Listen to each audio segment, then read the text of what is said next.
जय श्री कृष्णा। एकादशी का दिन सभी शुभ दिनों में से एक माना जाता है। अधिकांश भक्त धार्मिक और आध्यात्मिक गतिविधि में शामिल होते हैं। इस दिन भक्त अपनी कठोर तपस्या करके भगवान विष्णु को प्रसन्न करते हैं। रामनवमी के बाद आने वाली यह एकादशी दुख और दरिद्रता को दूर करती है और मनुष्य की सभी कामनाओं को पूरा करती है। इसका व्रत करने से मनुष्य के जाने अनजाने में हुए पाप भी कट जाते हैं। आइए सुनते हैं कामदा एकादशी की व्रत कथा को और चलते हैं कुरुक्षेत्र में, जहाँ पर धर्मराज युधिष्ठिर और भगवान श्री कृष्ण के बीच में संवाद हो रहा है। महाराज युधिष्ठिर कहते हैं, हे प्रभु, आपको कोटि कोटि प्रणाम है। मैं आपसे प्रार्थना करता हूँ कि आप कृपा करके चैत्र मास के शुक्ल पक्ष की एकादशी का वर्णन कीजिए। यह सुनकर भगवान श्री कृष्ण ने कहा, हे राजन, आप एक पुरानी कथा सुनिए जिसको वशिष्ठ जी ने राजा दिलीप से कहा था।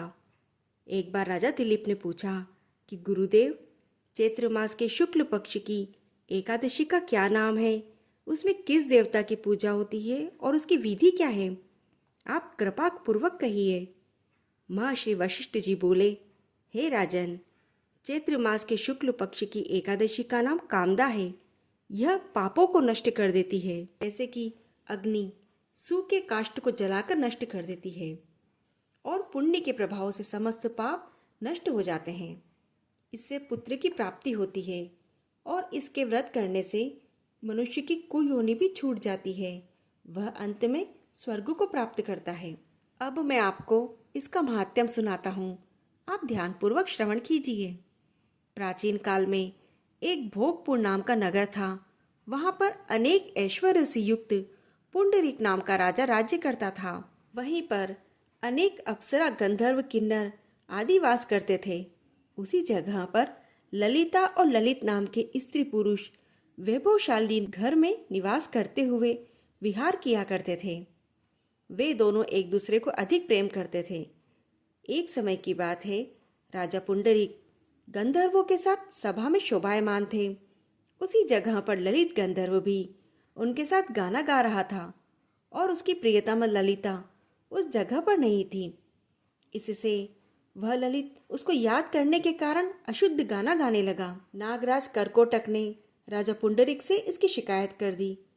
इस पर राजा पुंडरीक ने ललित को श्राप दे दिया कि अरे दुष्ट, तू मेरे सामने गाता हुआ भी अपने स्त्री का स्मरण कर रहा है। इससे तू कच्चे मांस और मनुष्य को खाने वाला होगा, महापापी बनेगा। अपने कर्म का अब तू फल भोग। राजा पुंडरीक के श्राप से वह ललित गंधर्व उसी समय एक विकराल राक्षस हो गया। उसके नेत्र सूर्य चंद्रमा के समान होने लगे और उसके मुंह से अग्नि निकलने लगी। उसकी नाक तो पर्वत की कंदरा के समान विशाल हो गई और गर्दन पहाड़ के समान लगने लगी। उसके सिर के बाल पर्वतों पर उगने वाले वृक्षों के समान दिखाई देने लगे और उसकी भुजाएं 2 योजन लंबी हो गई। इस तरह उसका 8 योजन का शरीर हो गया। राक्षस हो जाने पर उसको महान दुख मिलने लगे और अपने कर्म का वह फल भोगने लगा। जब ललिता को अपने प्रियतम ललित का ऐसा हाल मालूम हुआ तो वह बहुत दुखी हुई और सदैव अपने पति के उद्धार करने के लिए विचार करने लगी। और इधर वह राक्षस घोर वनों में रहने लगा, अनेक प्रकार के पाप करने लगा और यहाँ पर उसकी स्त्री विलाप करती रहती। एक दिन वह अपने पति के पीछे घूमते हुए विंध्याचल पर्वत चली गई। उसने उस जगह एक आश्रम देखा। वह उस आश्रम में गई और ऋषि के सम्मुख जाकर विनय करने लगी। उसे देखकर श्रृंगी ऋषि बोले, हे सुभुगे, तुम कौन हो और यहाँ पर किस लिए आई हो? ललिता बोली, हे मुनिवर, मैं वीरधनवा नामक गंधर्व की कन्या ललिता हूँ। मेरा पति राजा पुंडरीक श्राप से एक भयानक राक्षस हो गया है। उससे मुझे महान दुख हो रहा है। कृपया आप राक्षस योनि से छूटने का कोई उपाय बताएं। तब ऋषिवर ने कहा, अरे गंधर्व कन्या, अभी चैत्र मास शुक्ल पक्ष की एकादशी आने वाली है। उसका नाम कामदा है। उसके व्रत को करने से मनुष्य के सभी कार्य शीघ्र ही सिद्ध हो जाते हैं। यदि तुम उसके पुण्य को अपने पति को दे दोगी तो वह शीघ्र ही राक्षस योनि से छूट जाएगा और राजा का श्राप शांत हो जाएगा।